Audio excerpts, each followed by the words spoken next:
Kisah Nabi Musa alaihissalam dan Fir'aun kelahiran dan masa kecil yang penuh bahaya.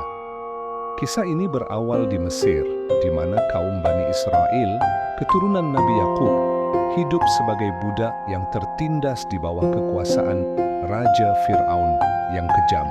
Fir'aun setelah mendapat mimpi atau ramalan bahwa akan lahir seorang anak laki-laki dari Bani Israel yang akan menggulingkan kekuasaannya, memerintahkan untuk membunuh setiap bayi laki-laki yang lahir dari kaum tersebut. Di tengah ketakutan ini lahirlah Musa. Ibunya Yochebed diliputi kekhawatiran yang tak terhingga. Atas petunjuk dan ilham dari Allah Subhanahu wa Ta'ala, ia melakukan hal yang sangat berani. Ia meletakkan bayinya di dalam sebuah peti dan menghanyutkannya ke sungai Nil. Peti itu ditemukan oleh dayang-dayang dan kemudian dibawa ke istana Fir'aun. Istri Fir'aun, Asiyah, merasa iba dan meminta suaminya untuk tidak membunuh bayi itu. Fir'aun pun mengizinkannya dan Musa dibesarkan di istana musuhnya sendiri tanpa mengetahui asal-usulnya. Hikmah awal, Allah Subhanahu wa Ta'ala melindungi Nabi Musa dengan cara yang paling ajaib di jantung kekuasaan orang yang paling ingin membunuhnya. Pelarian dan pertemuan di Madian. Suatu hari setelah Musa beranjak dewasa, ia menyaksikan perselisihan antara seorang Bani Israel, kaumnya, dan seorang Mesir.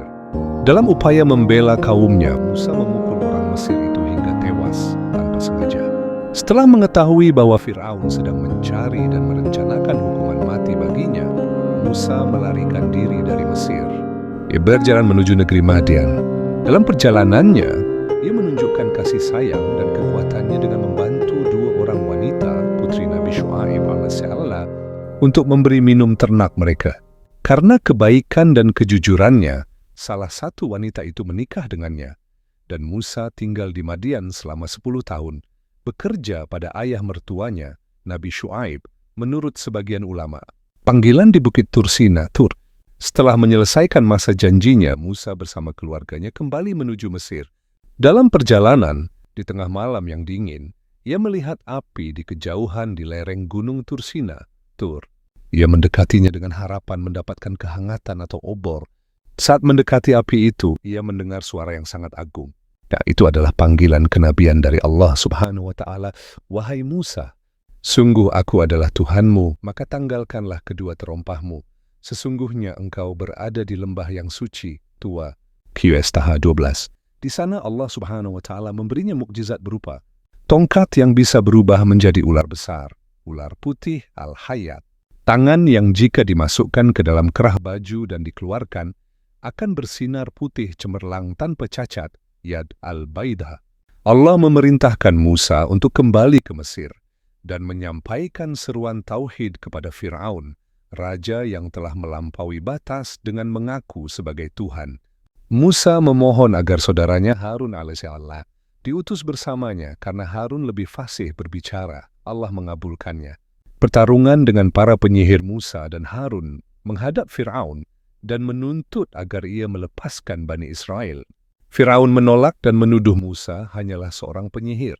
Fir'aun mengumpulkan penyihir-penyihir terbaik Mesir untuk menghadapi Musa. Pada hari yang telah ditentukan, para penyihir melemparkan tali dan tongkat mereka, yang terlihat oleh mata orang banyak seolah-olah bergerak seperti ular. Mereka menghasilkan ilusi yang hebat. Kemudian Musa melemparkan tongkatnya. Atas izin Allah, tongkat itu berubah menjadi ular yang sangat besar, ular yang nyata, dan menelan semua tipuan yang dibuat oleh para penyihir. Para penyihir yang mengetahui batas antara sihir dan mukjizat yang hakiki langsung bersujud dan beriman kepada Allah, Tuhannya Musa dan Harun, meskipun diancam dengan hukuman mati yang kejam oleh Fir'aun.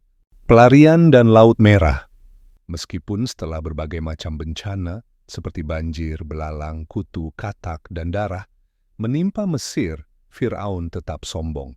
Akhirnya Allah memerintahkan Musa untuk membawa seluruh Bani Israel keluar dari Mesir secara diam-diam. Fir'aun dan pasukannya segera mengejar. Ketika Bani Israel mencapai tepi Laut Merah, mereka terperangkap. Di depan ada laut, dan di belakang ada pasukan Fir'aun yang siap membunuh. Musa memukulkan tongkatnya ke Laut Merah. Seketika, laut itu terbelah dan muncullah jalan kering di antara air yang menggunung di sisi kiri dan kanan. Bani Israel menyeberang dengan selamat. Ketika Fir'aun dan pasukannya mencoba mengikuti, Musa memukulkan kembali tongkatnya. Laut Merah pun kembali menyatu, menenggelamkan Fir'aun dan seluruh bala tentaranya.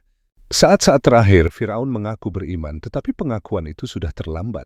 Hikmah dan pesan moral. Dari kisah ini, kita belajar bahwa kekuasaan Allah Subhanahu wa Ta'ala tidak tertandingi. Keberanian yang didasari iman, seperti pada Nabi Musa, akan selalu mendapat pertolongannya. Sementara kesombongan yang membutakan, seperti Fir'aun, hanya akan membawa pada kehancuran. Ini adalah pengingat abadi bahwa pertolongan Allah selalu datang bagi mereka yang sabar dan bertakwa.